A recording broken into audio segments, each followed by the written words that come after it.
Starting this one from a different point of view, we are back for another trip down memory lane to a bygone era. We are back in EWR world, in EWR land, with WWF 1996.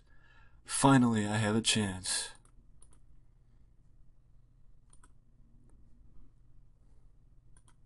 Well, duh. I mean, look at the match. 78, that's not that good. But, either way, 4 shows in, and I haven't even started building up all the feuds yet.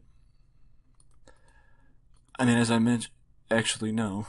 The original plan is to have this start on Superstars and probably this start on Raw, and I'm also pretty surprised that this feud has actually gotten as high as it did. More high as it has. Smoking Guns. That feud actually hasn't happened yet, because apparently the only way you can do it is by having people do interviews, attacks, cheap wins, or clean wins. Go figure. The main focus of this is supposed to be not really focusing on booking as much as focusing on the other aspects of the game as well, which include looking at the other companies like Extreme Championship Wrestling, who have their top 5 stars, which include Cactus Jack, Shane Douglas, Terry Funk, Paul Heyman, which is unfortunate for them, and Primetime Brian Lee. And then you have WCW, who has Nate, Hogan, Sting, Flair, Nate, Hogan, Sting, Savage, and Luger. And my question to you is this: you're probably wondering why Kevin Nash and Scott Hall aren't here.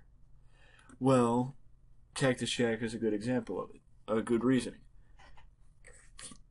Cactus Jack debuted in the WWE following WrestleMania 1996. Which means Cactus Jack hasn't debuted in the company yet. Which means it's before the month of April. Which you may say, no it's not, you're in August. Like I mentioned in the last video, this game acts differently. It puts you around the time that you are in real life, instead of starting you where the game actually starts, or is set to start in-game.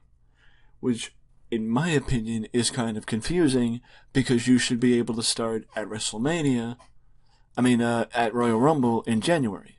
Because, with the fact that Scott Hall and Kevin Nash are still here, and with the fact that Mick Foley isn't, it proves evident that we're in January. Or at least very early in the year.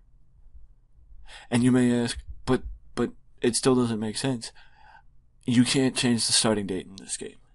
You can change the starting date in TEW 2013, but you cannot change the starting date in this one. This is before they added it to the game. I know what you're going to say, the 2 top guys in the company,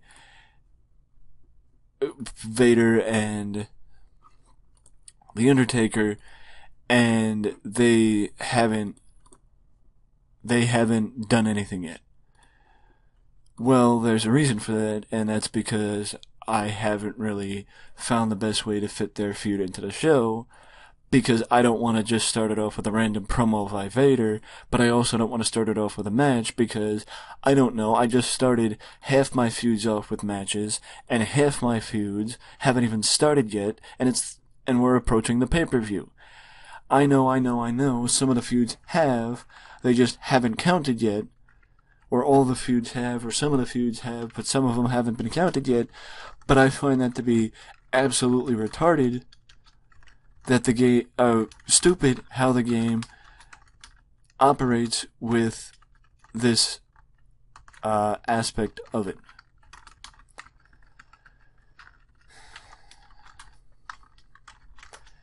and here's the reason why I brought up Clarence Mason. It's because he has new clients, or he's looking for a client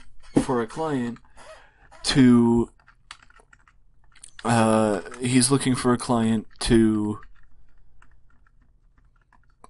basically start his empire with.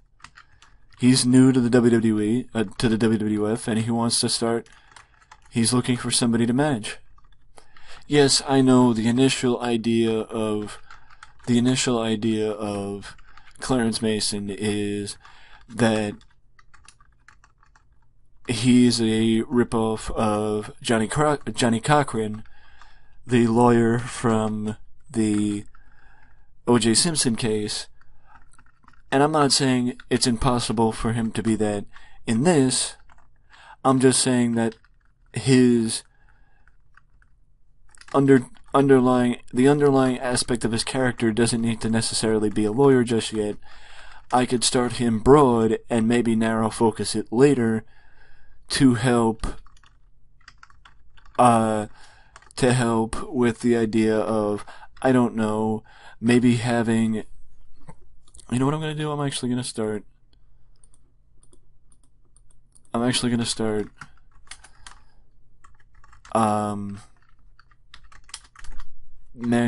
The Undertaker and Vader tonight, and then do the match I was planning on doing in place of this match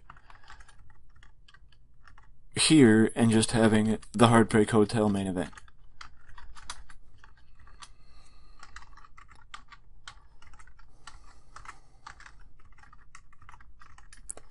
Because why not?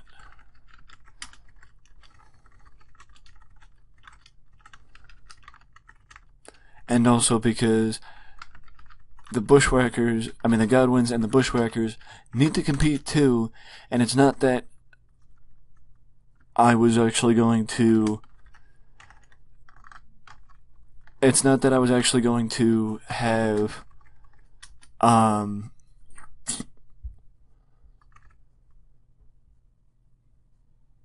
well, basically it's not like the Bushwhackers were going to win many matches anyway, and keeping the Godwins credible is something that I need to do, because they may be the ones who feud with either the Body Donners or the Smoking Guns, depending on who wins the titles at the end of their feud, or holds on to the titles at the end of their feud. Now we kick off the show with King Mabel going up against Barry Horowitz, and Mabel makes quick work of Barry Horowitz. And of course, it works out for me beneficially that King Mabel, it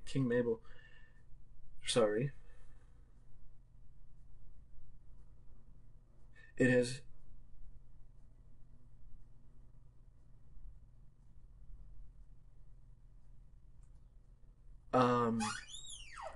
Clarence Mason, not King Mabel. Clarence Mason makes his WWF debut, putting himself over, talking about how great he is and why he will be the greatest manager in the WWF.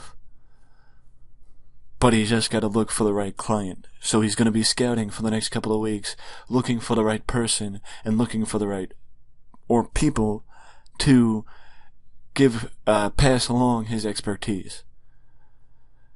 Bob Holly, like I mentioned, actually, I just want to say this. The reason why I keep saying, like I said, is because I actually tried recording earlier, and due to technical difficulties, the video basically went away.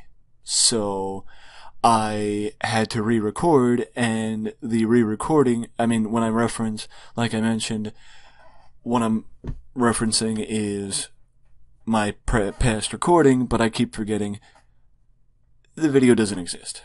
So after last week's match with Kama, I said that because of how good the match quality was, I was going to give Bob Holly an opportunity to see if he's the reason why the match quality was good, or Kama was the reason, or it was just a combination of the two of them.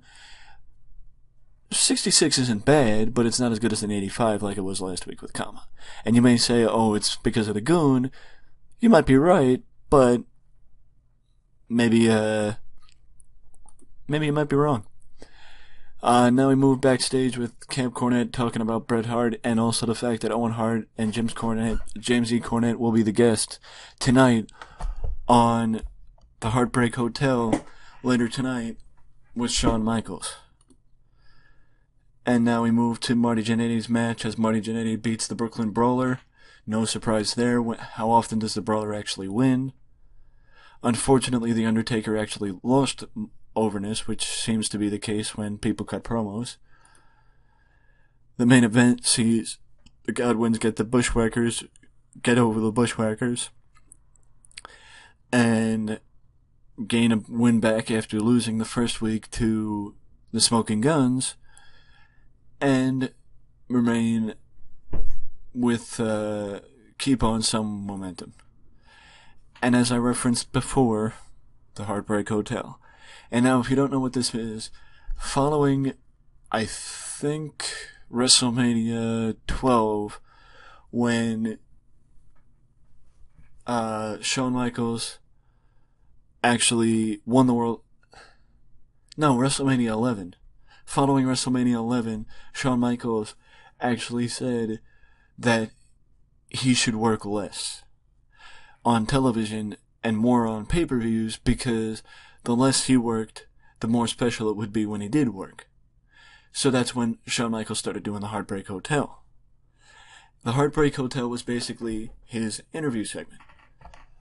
Like A Flair for the Gold, like King's Court, like Piper's Pit, the Barber Shop, the Love Shack, the list goes on and on and on. But this is how I'm starting the feud between him and Owen Hart, because they did a straight interview.